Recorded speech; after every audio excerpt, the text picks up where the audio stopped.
viniste ligeramente documentada. Pertrechada. Y traje, quiero aclarar nomás que traje algunos casos, no traje todos, porque tenemos muchos y sabemos que el tiempo en televisión es corto. Sí.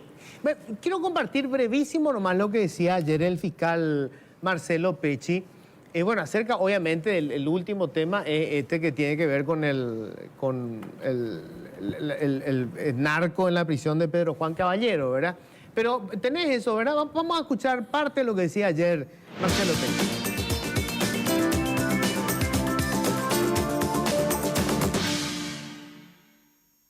Y realmente la situación fue de conmoción al encontrar no una celda, encontramos un pabellón al servicio del crimen organizado, con teléfonos celulares, con módem para conexión a internet, con todas las libertades, con seguridad propia. Hubo que echar la puerta para ingresar allí.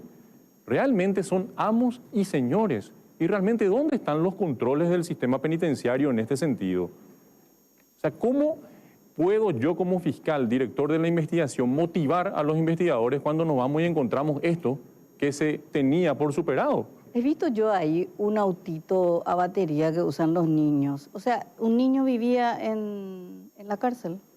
Y es una pregunta muy interesante, Estela. Creo que el descontrol va hasta ese nivel de un autito que debería ser en miniatura, en tamaño grande. Sí. O sea, ¿cómo ingresó toda esa logística? Los pisos de lujo, los aire acondicionados, ¿en qué momento? Eso no se hace del día a la mañana. Cierto. Realmente había 8 a 10 celdas en que o tuvieron el poder de paralizar toda la penitenciaría y nadie vio nada, miraron hacia arriba. Ahí no se puede poner como pretexto que hay corrupción. Si hay corrupción en todos lados, todas las instituciones tienen factores de corrupción, pero hay que ser firmes y cada uno debe cumplir su rol en el sentido de perseguir, o si no vamos camino ya a Ciudad Juárez, a Sinaloa.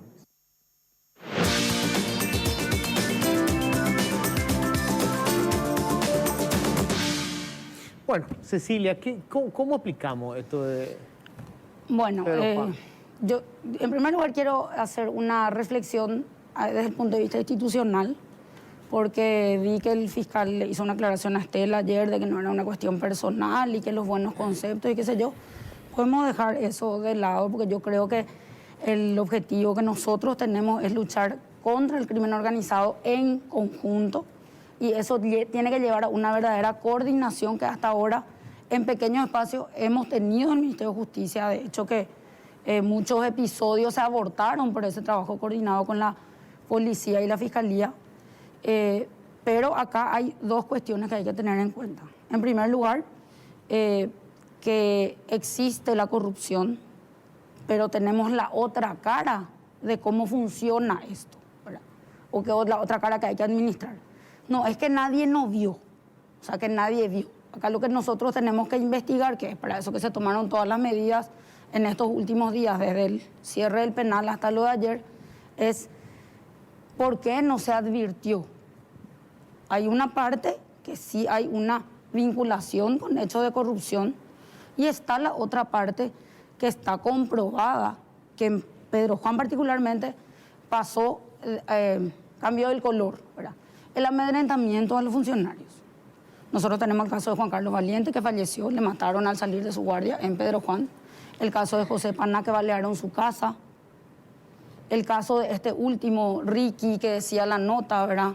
Que el Ricky y el Paíno, supuestamente por premios a los presos, cosa que no es así. Cuando uno hace la investigación encuentra que Valiente no se involucraba con nadie, estaba como celador en el pabellón del PCC y en su guardia no entraba nada, no pasaba nada cuando él estaba de guardia.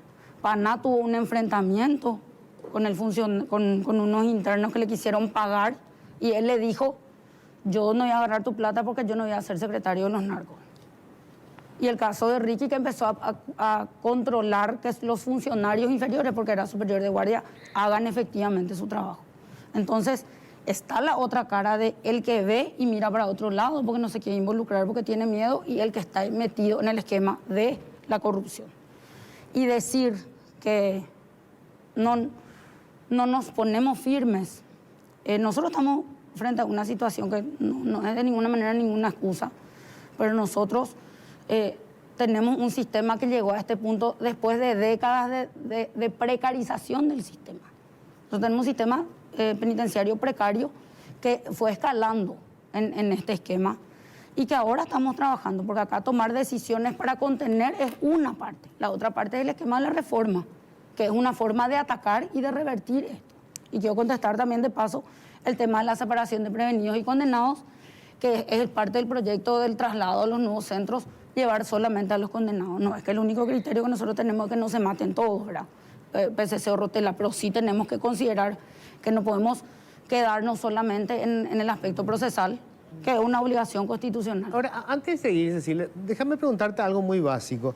¿Cuántas penitenciarías tenemos grandes? 18 en 18. total de adultos y 8 de centros educativos. Bueno, pero digamos para lo de los adultos, 18, Sí. 18 penitenciarías.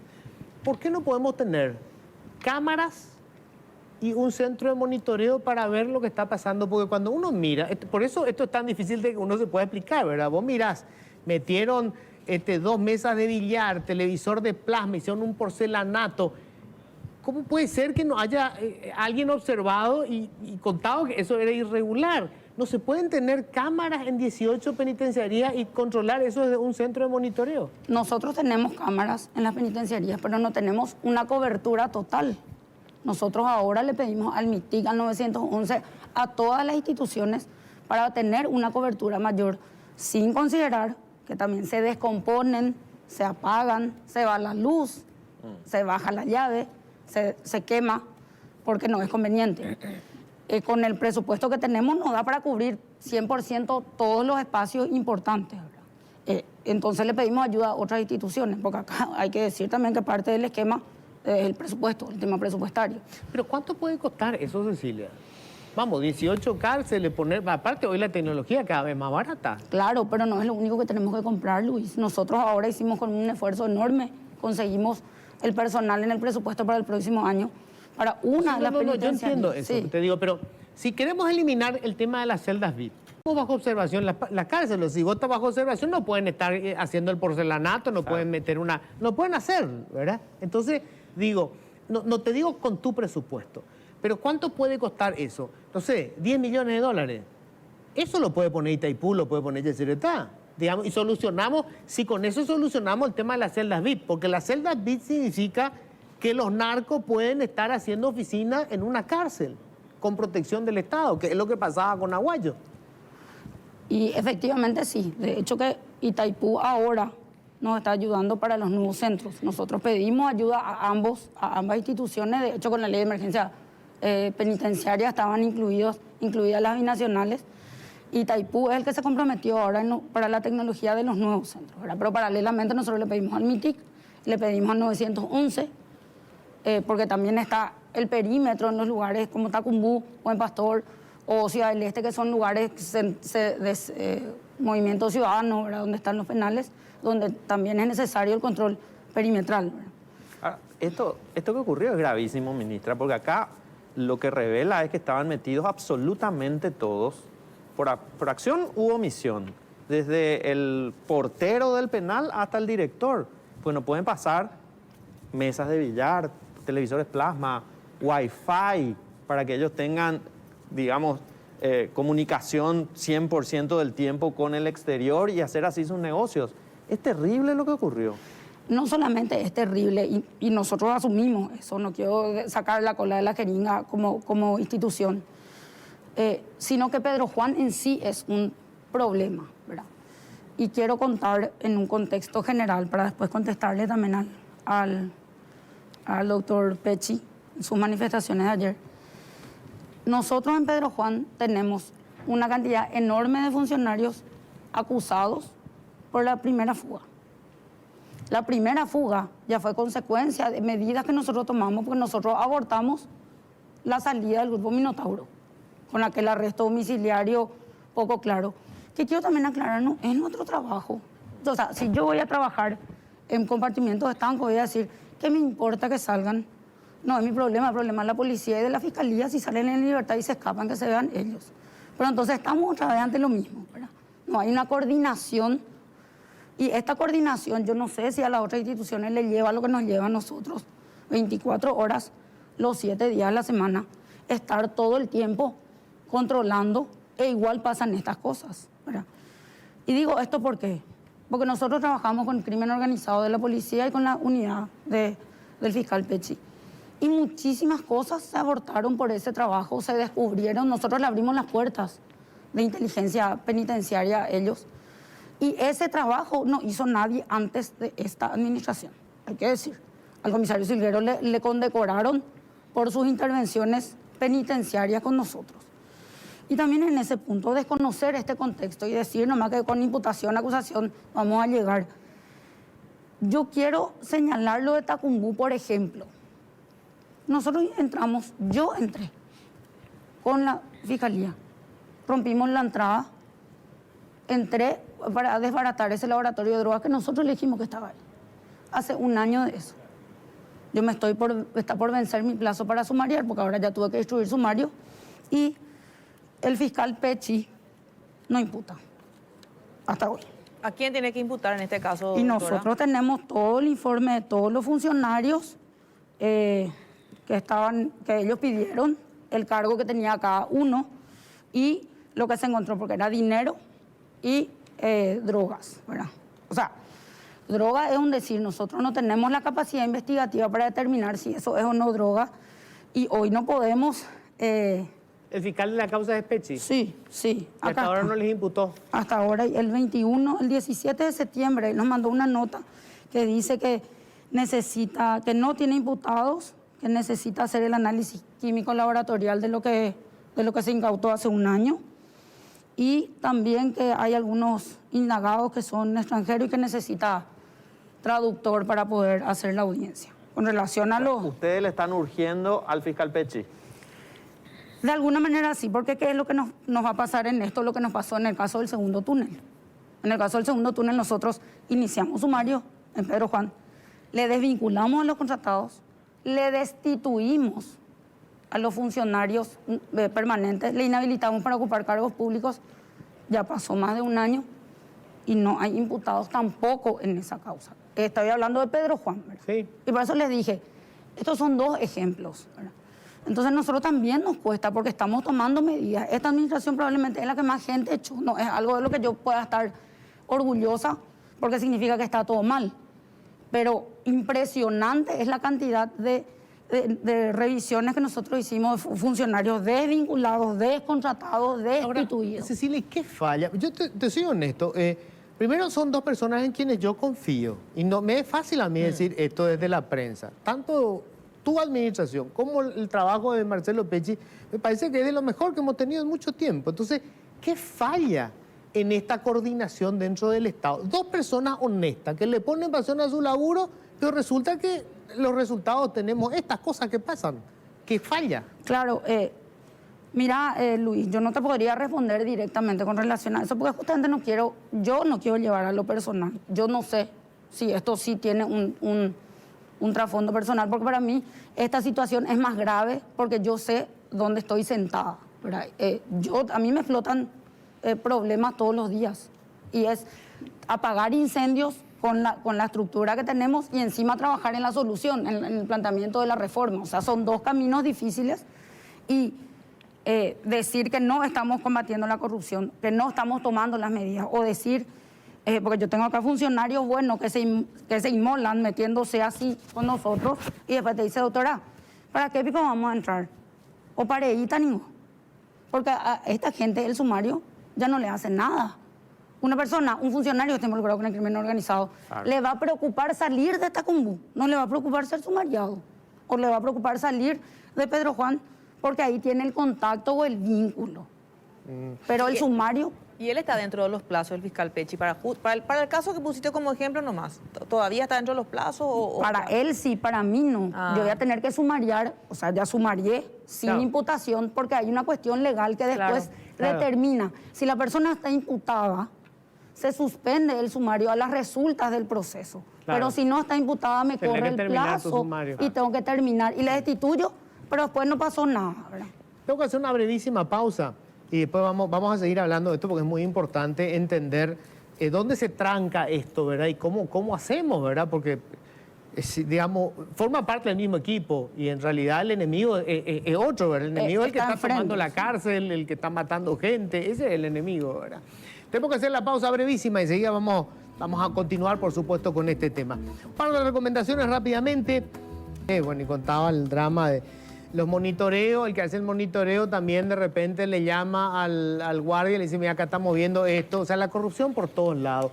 Pregunto, Cecilia, ¿no tendríamos que plantearnos algo más drástico, como por ejemplo, tercerizar el servicio de las cárceles? Porque claro, vos tenés que hacerle un sumario para echarle a un funcionario corrupto, pero una empresa privada que esté responsable de administrar una penitenciaría descubre a un funcionario infiel y lo echa, no necesita hacer ningún sumario.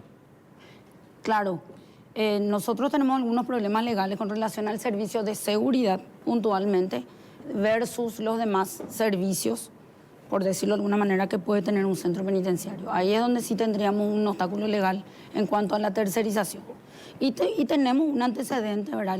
El sistema de fiscalización tiene que ser muy bueno, muy fuerte, para que no pase esto mismo, ¿verdad? Claro.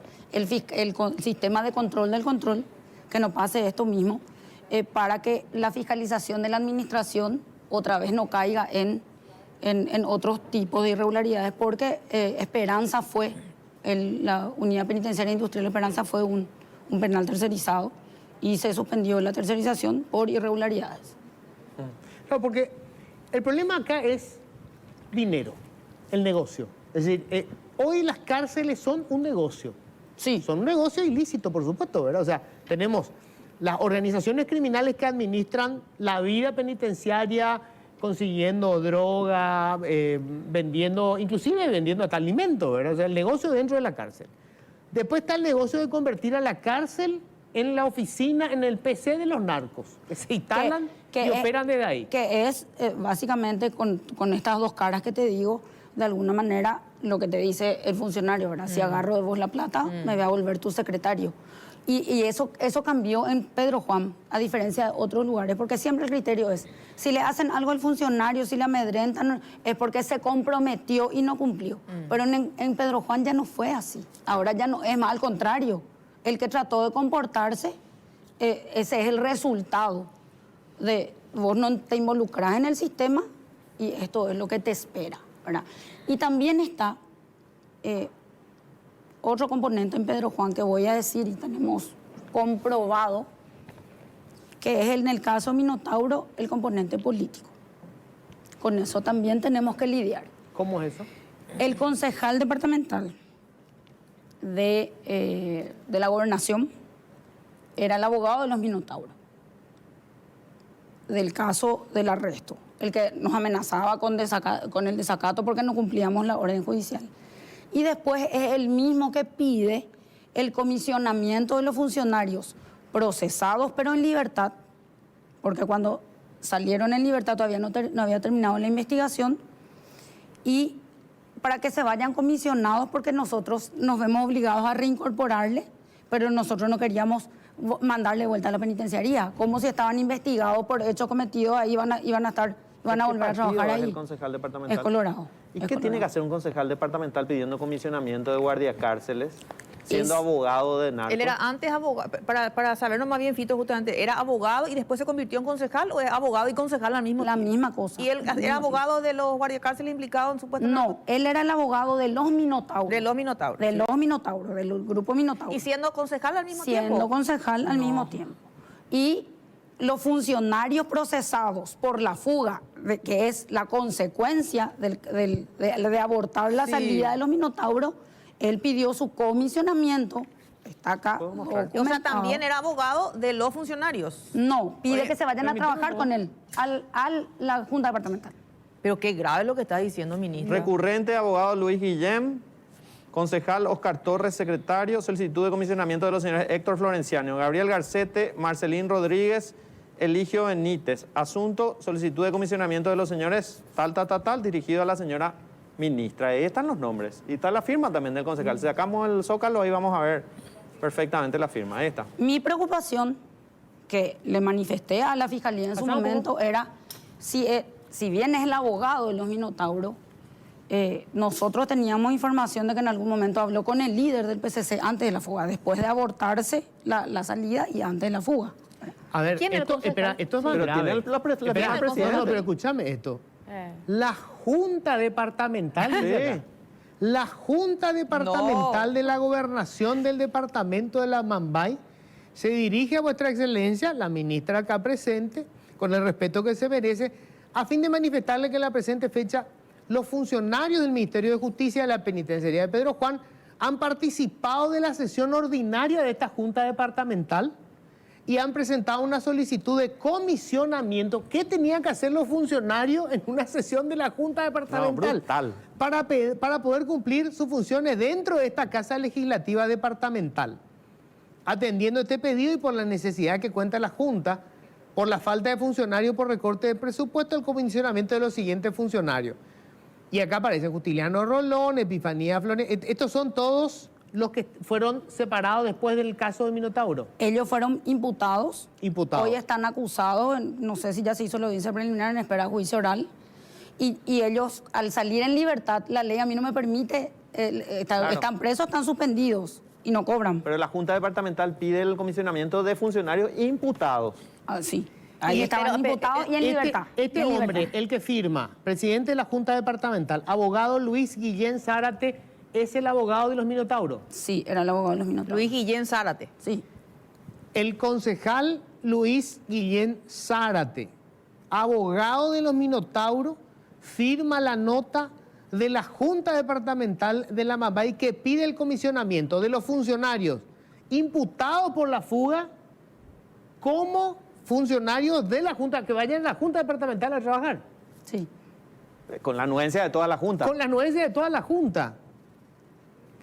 Terrible. Viste, usted sabe- espera, pero estamos hablando de la Junta Departamental donde es gobernador el padre de la chica asesinada. Que no tiene que ver un caso con el otro. No, no ¿entendés? tiene que Pero ver. para- Pero para ver quiénes están. Pero fíjate lo apartado que está de lo que tiene que ver con la justicia y de la reacción ciudadana y de las autoridades ante un pedido como este, ¿verdad? Gravísimo es. Y, o sea, con eso también tenemos que lidiar desde el gobierno con este tipo de cosas, porque es una cuestión complicada. Y yo tenía también la preocupación, ¿verdad? Porque técnicamente ellos pueden pedir el comisionamiento. O sea, no hay ningún impedimento. No, claro. Ahora, mi preocupación era que en el marco de la investigación del proceso, si esa persona tenía vinculación con Minotauro, que es el antecedente declarado de la fuga, que la fuga fue una consecuencia de, porque la información interna era no quisieron firmar por 6, ahora le van a contar cuánto le faltan. Claro, pero además, que repetir esto para que quede claro, ¿eh? El concejal que fue abogado de los Minotauros, Luis Guillén. Luis Guillén, pide que los funcionarios imputados por la fuga de Minotauro Y de los PCC. se conviertan en funcionarios de la Junta Departamental que él preside. Sí. Es terror. Bueno, y eso es en el contexto, yo no puedo saber si hay otros elementos, pero estos elementos son considerablemente llamativos que nosotros tenemos que administrar en el marco de las medidas que tomamos. Yo no le di el comisionamiento. Porque, ¿Dónde están esos funcionarios ahora? y están en el registro civil, algunos están en el centro educativo de menores para no volver a la penitenciaría. Ese es el primer caso de la fuga. El segundo túnel, hasta ahora no hay imputados. Nosotros destituimos sin imputación. El segundo túnel que se abortó en Pedro Juan, que hasta hoy no tiene imputados, yo no sé quién es el fiscal de la causa, porque era Camila Rojas. Nosotros le informamos al Ministerio Público que estábamos terminando nuestro sumario y bueno, hasta ahora no hay nada. Y el otro punto que también quiero señalar es el manejo institucional de la información cuando vos me preguntás qué está fallando, ¿verdad? Porque el tema de Tacumbú, que ayer el doctor Pechi dijo que no pudieron entrar porque no le dejamos entrar después del motín. Yo entré el día anterior, durante el motín, y no me pasó nada. Y la fiscal Laura Finestra entró hace poco acompañada a recorrer todo el penal porque hubo una denuncia que supuestamente tomaron de rehén al funcionario, también sin ningún problema. Pero esto se enfrenta conjuntamente, por eso el caso de Tacumbú. Nosotros llevamos al Consejo de Seguridad. Nosotros, Ministerio de Justicia, que no es parte del Consejo Nacional de Defensa, llevó el caso para afrontarlo como un esquema de crimen organizado. Y lamentablemente yo no puedo contar, porque por ley yo no estoy autorizada a contar lo que se resuelve en el Consejo de Seguridad, pero ahí estuvo la fiscal general. Y sería bueno que los fiscales que están afectados a los hechos vinculados al sistema penitenciario conversen un poco con ella para ver qué postura asumió el Ministerio Público, en particular con relación al caso de Tacuba. Cecilia, ¿cuál es la salida? Suponiendo que tuviéramos los recursos, que tuviéramos los elementos, ¿verdad? ¿Cuál es la salida de esto? Porque tenemos un fenómeno particular, el problema de los narcos y el poder que están teniendo estas organizaciones criminales, PSC, Comando Vermelho, los Rotela, amenaza de muerte a los directores, a los que no se presten. ¿Cómo controlamos esto? O sea, ¿cuál sería el escenario óptimo para poder encontrarle una salida?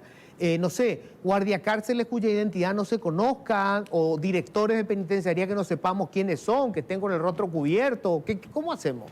Bueno, hoy tenemos el problema del sistema existente y tenemos el tema de la reforma. No hay que perder de vista lo que hay que hacer de fondo. Hay que continuar. Hay que invertir más, hay que decir. Hay que invertir ¿En qué más. consiste la reforma? La reforma penitenciaria, en los nuevos centros que se están construyendo, que terminan a fin de año y tenemos que dotar el próximo año de tecnología y equipamiento, nosotros apostamos a la profesionalización del personal, porque personal sin formación, y no hablo de capacitación, hablo de formación, no puedes pretender que tenga lealtad institucional. Estábamos hablando de que se mimetizan hacia el otro lado, mejorar las condiciones de trabajo, porque alguien que gana 2,5 millones se enfrenta a un narco que le ofrece $5,000 para que le devuelva su teléfono. Es muy difícil, no digo que es lo único, pero es algo que es importante. Y nosotros tenemos un mapa de riesgo que armamos con colaboración de la USAID y la Secretaría Nacional Anticorrupción. Armamos una estructura del mapa de riesgo de la corrupción dentro del sistema penitenciario y es trabajar con procesos y sobre control de los procesos. Pero todo eso es en un nuevo espacio. Hoy se cae a pedazos cada penal en la infraestructura edilicia y eso facilita con el hacinamiento y la sobrepoblación que vos pagues para estar mejor en un sector y te vuelvas un soldado del que te protege ahí para que no te maten o te permitan tener una buena condición. Y tenemos que trabajar coordinadamente. Consejo de Seguridad, coordinación, mesa técnica, como quieras. Porque el crimen organizado es, como decís vos, el enemigo que está del otro lado, todos tenemos el mismo enemigo. Y en lo personal, yo no tengo nada personal con nadie, pues yo creo que hay que dejar un poco de lado también un poco los personalismos, ¿verdad? Porque acá no debería de ser esto una discusión Pechi y Cecilia, ¿verdad? O Juan Martén, Cecilia. A nosotros nos cuesta muchísimo con los pocos funcionarios que tenemos inmolarnos en estos procedimientos para enfrentar, pero igual lo hacemos. Un poco de valentía también, ¿verdad? Y asumir las consecuencias políticas de las decisiones que uno tome. Y no echarle el fardo a otro. Hay un plan, acá te devuelvo el documento, doctora, hay un plan del Poder Ejecutivo para luchar contra el crimen organizado, porque una cosa es lo que hacen ustedes desde el Ministerio de Justicia en los penales, otra cosa puede ser lo que hagan desde la Fiscalía, desde el Ministerio Público, pero no se ve una señal clara del presidente de la República hablando de una lucha frontal contra el crimen organizado. Al contrario, desde el Partido Colorado lo que se ve es el apoyo a candidatos que son sospechosos de haber participado del crimen organizado, de apoyar a candidatos que están condenados por lavado de dinero. Nosotros ahora estamos trabajando yo desde acá, ¿verdad? Con la policía. No, usted. Claro, pero el Poder Ejecutivo. Somos una parte que tenemos que entrar en un todo. Sí. Ahora con los cambios que hubo y las medidas que se están tomando, estamos amplificando más el trabajo, independientemente de las discusiones de si Yussi va a seguir o no va a seguir, que también afecta, ¿verdad? Porque si vos te vas a quedar o no te vas a quedar, hay decisiones que querés saber si va a tomar, ¿verdad? Y a nosotros también nos afecta en el Ministerio. Le dije, sigan trabajando, que se preocupen si yo me voy a ir o no me voy a ir. No me voy a ir. Y si me voy mañana, trabajemos hasta mañana. Entonces, en ese contexto, el enemigo es uno. Y ahora con la reestructuración yo creo que podemos hacer. Pero tenemos que despojarnos de decir, no, eso es culpa de Juan o de Pedro. Porque nosotros, yo asumo, Marcelo se indigna, yo también me indigno, o una vez más. porque la fuga también fue un esquema de corrupción ahí. El segundo túnel también seguían haciendo lo mismo después de que se fugaron. Y se fugan, no se fuga Juancito, que está por tenencia, porque era para su droga, ¿verdad? Claro. Se fuga el que lidera con el último desde arriba hasta abajo, ¿verdad? Claro, y además es como una regla tácita que no se puede fugar Juancito. O sea, lo que primero tienen que fugarse son los capos. jefes. Son los El que cabecillas. por ahí se quiere, algún Juancito que se quiere fugar, ya queda bajo su responsabilidad, que después también no le pasen la factura a los propios delincuentes. Y digo. yo creo también, Luis, nosotros estamos trabajando en lo que afecta al sistema penitenciario y al crimen organizado en el sistema penitenciario. Hay que modificar algunas leyes, pero no leyes parche. En este tipo de casos, por ejemplo, liberación de presos. Sabes bien que la causa es compleja, pero a los 6 meses tienen que salir si no tienen condena por la pena mínima. ¿Y qué haces con el imputado acusado en la causa que trabaja en el sistema, que yo le tengo que reincorporar y le pongo otra vez al gato al cuidado de la carne antes que termine la investigación? O sea, yo puedo fallar y perjudicar el trabajo de la fiscalía. Y la fiscalía me puede reclamar después a mí, pero yo tengo un obstáculo legal o tengo una obligación de hacer ciertas cosas. Entonces, si no coordinamos y no nos ponemos a trabajar todos juntos, por supuesto que no vamos a irnos a ningún lado, porque de hecho que veníamos luego en un microespacio trabajando juntos y con las precariedades conseguimos buenos resultados. Abortamos fugas, túneles, asaltos dentro de lo que pasó en Villarrica. Y ese fue un trabajo con el Departamento de Crimen Organizado de la Policía, que veníamos, son pequeños espacios, pero que tienen resultados importantes de lo que se previene. Eso por un lado. Y después nosotros tenemos que trabajar en una política criminal preventiva. Nosotros no atacamos la causa del delito, reaccionamos. Y parece muy romántico y a largo plazo, pero tenemos que hacer. Porque el que viene de la marginalidad y de un ambiente de drogas es adicto, después roba para conseguir su droga, después entra y para conseguir su droga se vuelve soldado del PCC adentro. Y doctora, la gente ve como el tema aumento de penas. Todo es aumento de penas, No, cuando en no. realidad lo que nosotros queremos es evitar que ocurra el delito o los crímenes. Claro, Con lo- Aparte de aumentar la pena, no No sirve desestimula nada, la claro. comisión del Pero delito. a veces se molesta la gente cuando yo digo eso. Nosotros, sistema penal, entra, y más todavía el sistema penitenciario, cuando ya fracasaron Sí. los demás estadios. Entonces trabajemos en que funcione la primera infancia, que funcione salud, que funcione educación. Abordemos el tema de la adicción, porque el tema de la adicción a las drogas es terrible y eso está generando gente violenta que afecta a la seguridad ciudadana hoy, que vemos, pero que después mañana son reclutados por su adicción, por lo que fuere, en estos grupos.